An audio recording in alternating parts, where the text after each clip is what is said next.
Hello everyone, ये question NCERT का example number 3.8 है। इस क्वेश्चन के अंदर हमें एक व्हाइट स्टोन ब्रिज का अरेंजमेंट गिवन है और इसके अंदर हमें गैल्वेनोमीटर से कितना करंट फ्लो कर रहा है उस करंट की वैल्यू कैलकुलेट करनी है।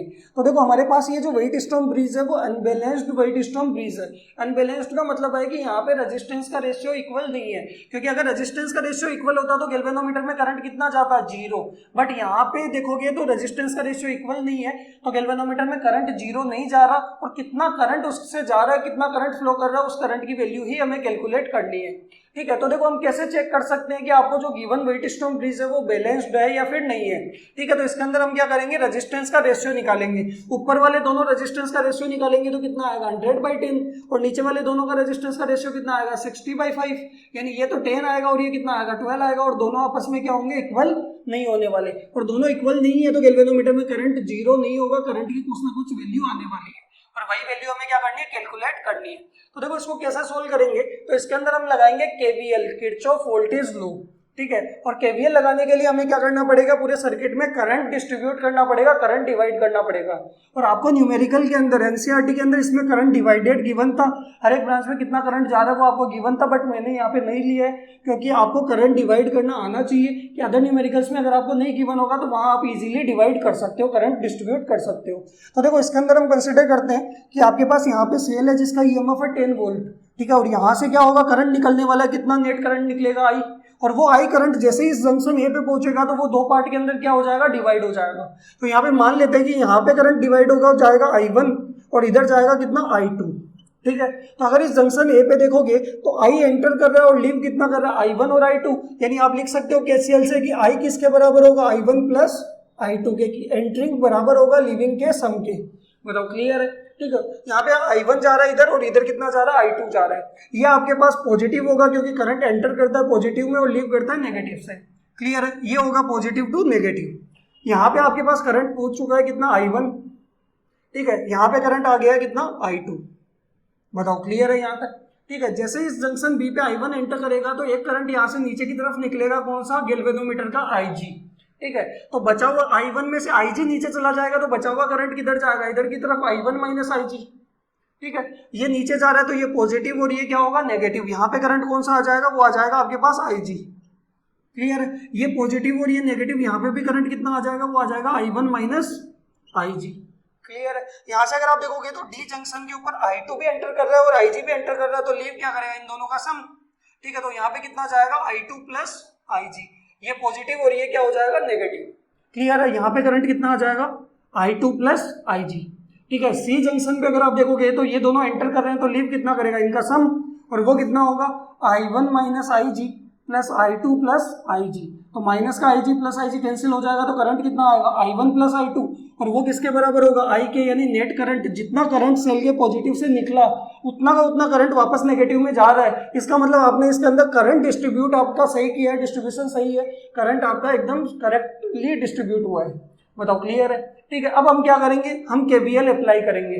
बट यहाँ पे अगर आप देखोगे तो आपके पास 3 वेरिएबल है, एक है I1, एक I2 और तीसरा है IG। तो हमें कितनी इक्वेशन चाहिए होगी, 3 इक्वेशन चाहिए होगी 3 वेरिएबल को सोल्व करने के लिए। तो 3 इक्वेशन कैसे बनेगी, तो 3 लूप में केवीएल लगाना पड़ेगा। तो पहली लूप तो आपकी होने वाली है ABDA, दूसरी लूप होने वाली है BDCB, पहली, दूसरी और तीसरी लूप आपकी सेल के साथ होगी। कि यहाँ से अगर आप देखोगे तो यहाँ सेल से आप नीचे वाले दोनों रेजिस्टेंस ले सकते हो क्लोज लूप में, कि यहाँ से आप मान लो इसको नाम दे दिया M और इसको नाम दे दिया N। ठीक है, तो MADCNM नीचे वाले दोनों रजिस्टर के साथ, या फिर आप ऊपर वाले दोनों के साथ भी कंसिडर कर सकते हो कि MABCNM। क्लियर है, तो या तो नीचे सेल के साथ ऊपर वाले दोनों रजिस्टर ले लो या नीचे वाले दोनों रजिस्टर्स ले लो। क्लियर है, तो पहले तो हम क्या करते हैं, तीनों इक्वेशन बनाते हैं, तीनों लूप के अंदर केवीएल अप्लाई करते हैं। क्लियर है, तो सबसे पहले वाली लूप में अगर हम बात करें तो A to B और B to D करंट क्या जा रहा है, सेम डायरेक्शन में जा रहा है, और A to D क्या जा रहा है, अपोजिट जा रहा है। तो दो ब्रांच में सेम डायरेक्शन में करंट है, उनको हम प्रायोरिटी पे रखते हैं, उस डायरेक्शन में क्या चलाते हैं, लूप चलाते हैं। क्लियर है, इसको बोलेंगे लूप 1। क्लियर है कि यहाँ पे अगर आप देखोगे तो A to B और B to D, क्लियर है, इस डायरेक्शन में करंट सेम है तो इसमें हम लूप चलाएंगे। तो यहाँ पे हम क्या करते, क्या है, इक्वेशन बनाते हैं इसकी, अप्लाई केवीएल इन क्लोज्ड लूप 1, या तो 1 बोल सकते हो या फिर आप बोल सकते हो ए बी डी ए। इस लूप के अंदर हम क्या चलाएंगे, केवीएल लगाएंगे। ठीक है, तो यहाँ से अगर आप देखोगे ए से स्टार्ट करते हैं तो यहाँ से आगे बढ़ेंगे तो पहला साइन किसका है, प्लस का। यहाँ पे आपके पास रेजिस्टेंस है 100 ओम और करंट कितना है I1, तो इसका टीपीडी कितना हो जाएगा 100 I1। बताओ क्लियर है। इससे आगे यहाँ से हमें क्या करना है, नीचे जाना है, तो यहाँ पे पहला साइन किसका है, प्लस का। गैल्वेनोमीटर का रेजिस्टेंस हमें गिवन है 15 ओम और करंट कितना जा रहा है IG, तो ये हो जाएगा 15 IG। बताओ क्लियर है। और यहाँ से हमें वापस मुड़ना है तो ये आ जाएगा नेगेटिव का, माइनस का कितना हो जाएगा 60 और उसमें करंट कितना जा रहा है I2 बराबर 0। बताओ क्लियर है। तो आप इसको इस तरीके से लिख सकते हो 100 I1 माइनस का 60 I2 प्लस का 15 IG इक्वल्स टू 0। कि पहली क्लोज लूप के अंदर आपके पास 3 रजिस्टर थे, 3 रेजिस्टेंस थे, तीनों के अक्रॉस हमने टीपीडी लिया और तीनों का एल्जेब्रिक सम किया, वो किसके बराबर हो गया 0 के। ये हमारे पास आ गई इक्वेशन नंबर 1। बताओ क्लियर है। अब क्या करेंगे, सेकंड वाली के अंदर लूप में केवीएल लगाएंगे। तो इसके अंदर अगर आप देखोगे तो B2D और D2C तो क्या जा रहा है, सेम डायरेक्शन में करंट जा रहा है, और B2C क्या जा रहा है, अपोजिट जा रहा है। तो इन दोनों वाली डायरेक्शन में हम करंट चलाएंगे, यहाँ पे इस तरीके से लूप चलाएंगे करंट की डायरेक्शन में। तो यहाँ से हम B से स्टार्ट करेंगे, तो यहाँ पे मैं लिख देता हूँ apply KVL in close loop, और इस लूप को हम नाम क्या दे देते हैं, लूप 2। या तो हम नाम भी लिख सकते हो इस तरीके से या फिर लूप 2। ठीक है, तो यहां से अगर आप देखोगे लूप 2, तो यहां से अगर हम बात करें B से स्टार्ट करेंगे तो पहला साइन क्या होगा, प्लस का, और 15 और करंट कितना जा रहा है IG, तो प्लस 15 IG इसका टीपीडी हो गया। यहां से हम नीचे जाएंगे, यहां से हमें टर्न लेना है, पहला साइन किसका आएगा, प्लस का 5 रेजिस्टेंस है और करंट कितना जा रहा है I2 प्लस IG। बताओ क्लियर है। ठीक है, आगे हम बात करते हैं। यहाँ से हमें वापस मुड़ना, साइन क्या आएगा नेगेटिव। देखो ये हो चुका है, ये हो चुका है, आगे बढ़ेंगे माइनस का 10 और इसमें करंट कितना जा रहा है, वो जा रहा है I1 माइनस IG बराबर 0। कि यहाँ पे भी 3 रेजिस्टेंस थे 1 2 3, तीनों के अक्रॉस हमने टीपीडी निकाला और तीनों का एल्जेब्रिक सम किसके बराबर हो गया, 0 के। ठीक है, इसको थोड़ा सा सोल्व कर लेते हैं। ये देखो 15 IG प्लस आपके पास क्या आने वाला है 5 I2 प्लस 5 IG, और ये हो जाएगा माइनस का 10 I1 प्लस 10 IG बराबर 0। तो देखो इसको लिख सकते हैं माइनस का 10 I1 प्लस का 5 I2। ठीक है, ये दोनों हो गए। यहाँ पे 5 IG 10 IG और 15 IG कितना हो जाएगा 30 IG बराबर 0। ये हमारे पास आ गई इक्वेशन नंबर 2। ठीक है, देखो तीसरी लूप हम किसके अंदर चलाएंगे, नीचे वाले के अंदर, सेल के साथ। तो या तो नीचे वाले दोनों रेजिस्टेंस ले लो या फिर ऊपर वाले दोनों ले लो। तो यहाँ पे जो मर्जी आप दोनों में से कोई भी कंसीडर कर सकते हो। तो मैंने क्या किया, नीचे वाले दोनों रेजिस्टेंस के साथ इसके अंदर लूप चला लिया और इसको नाम दिया थर्ड। ठीक है, तो हम करेंगे क्या, अप्लाई KVL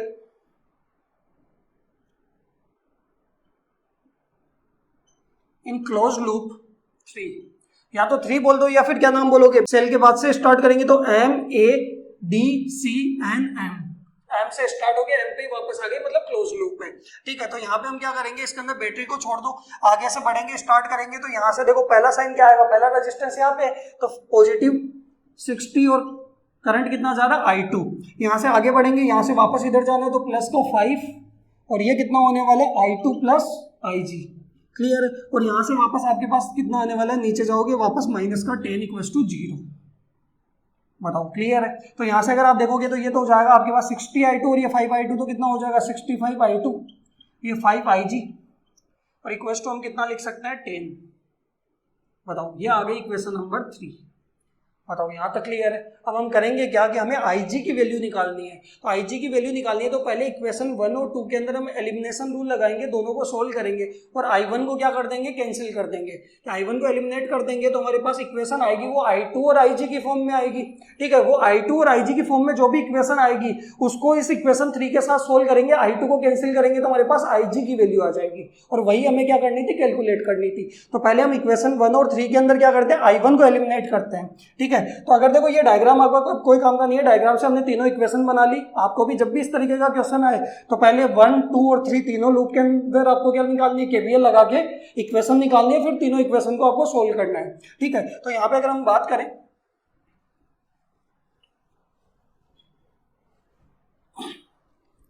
अगर आप इक्वेशन 1 और 2 को देखोगे तो यहाँ पे तो आपके पास कितना 100 I1 और यहाँ पे कितना है माइनस का 10 I1।